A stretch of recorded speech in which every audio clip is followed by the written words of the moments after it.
大家好，大家好，我是小庄。我是大杨。我们今天一起读书。接下来我们要想推出一个新的形式的栏目，就是我们一起坐在这里读书。我作为一个小庄是作为一个学习汉语的外国人，我是一个语文成绩还不错的中国人。然后他在读书的时候有一些需要，可能作为一个外国人光读还会有很多的疑问，我会在这里用我的知识尽可能的去精准详细的解释一些不明白的地方。好，然后整个我们的氛围不会特别的正式，会比较自然的像大家一起聊天一样。今天要读什么？我今天要读的成语故事成语故事啊，我看看一曝十寒，原意是说，即使是最容易生长的植物，晒一天、冻10天也不可能生长。后比喻学习或工作一时勤奋，一时又懒散，没有懒散对、啊，没有担心和毅力，没有恒心。恒心，恒就是一直的意思，嗯，恒心就是你有做这件事的心，是一直有做这件事的心，叫做恒心。和毅力。对。 OK， 那你说这句成语在日常中总用吗？一曝十寒在日常生活中用的不是特别的多，有的时候如果你对在口语中日常交流中，你和中国人说一曝十寒，他不会理解这是一个一边勤奋一边懒散做事不专心的词语，他会觉得好像这是一个形容很干很冷的词语。因为曝就代表把它拿出来晒，寒就代表冷。那这个书面的，但是你看到这个字之后，简单给你解释一下，他说一曝，一就是曝一次，晒一次，寒10次，晒一次，寒10次，形容天气剧烈变化，一会儿晒一会儿寒，一会儿晒一会儿寒，那么植物也不会长好。好，那么我开始读了啊。战国时期，齐王昏庸，听信谗言，嗯，谗言的意思就是小人给皇帝进献的不好的言论，或者对国家设计有问题的言论。亲小人远贤臣。孟子对此很是不满，他对齐王说：“大王，您这样做很不明智啊！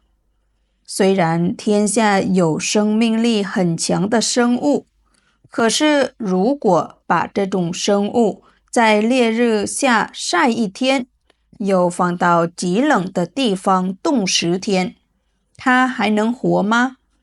我跟大王在一起的时间短，您刚刚有了从善之心。从善之心是什么？从善之心，从就是我要开始走这条路，跟随，善就是善良，从善之心就是您刚刚有了向善的心。当我离开之后，那些奸邪小人又来对大王阿谀奉承。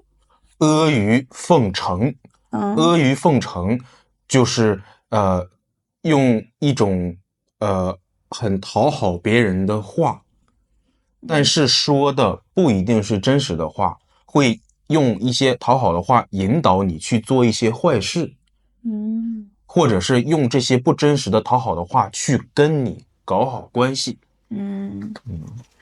说些大王喜欢听的话，怂恿您去做坏事。怂恿的意思就是我去用一种方式去让你做坏事，但是呢，会让你感觉到不是说我在命令你，是我在用一些方式，用现代的话来说，就是先一边洗脑，一边让你去做那件事。这怎么能行呢？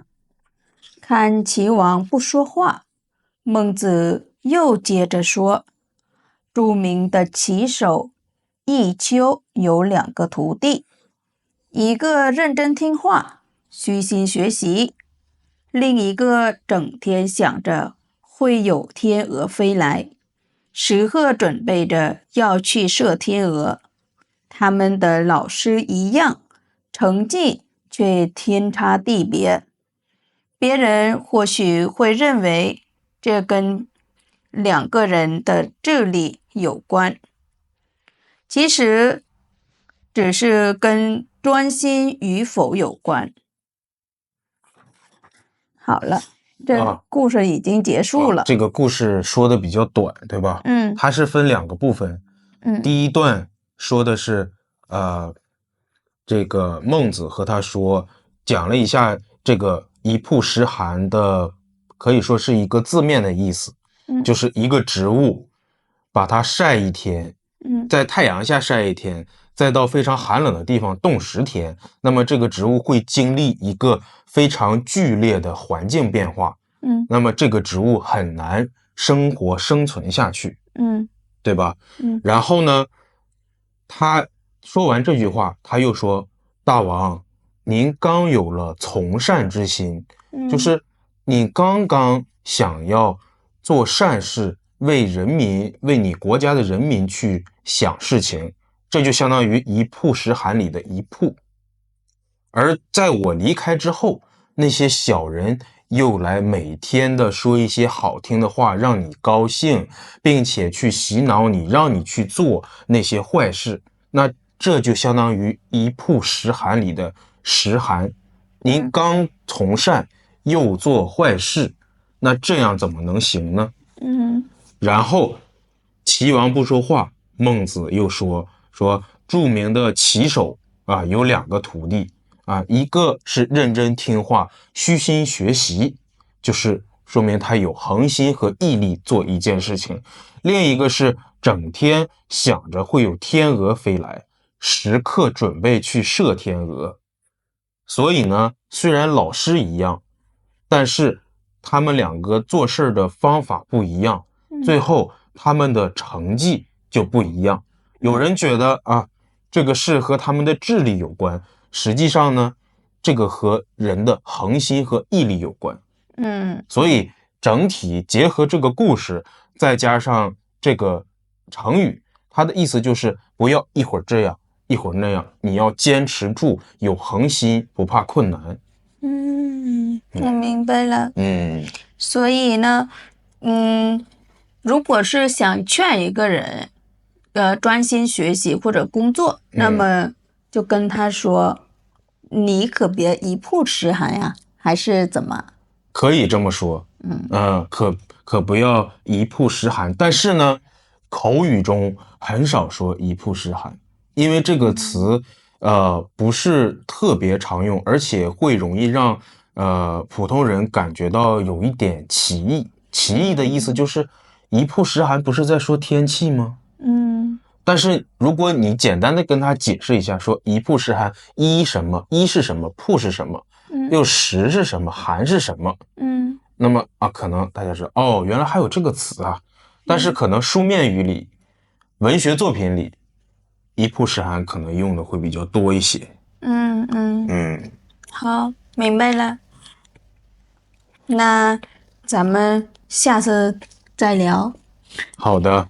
对，下次再读别的故事。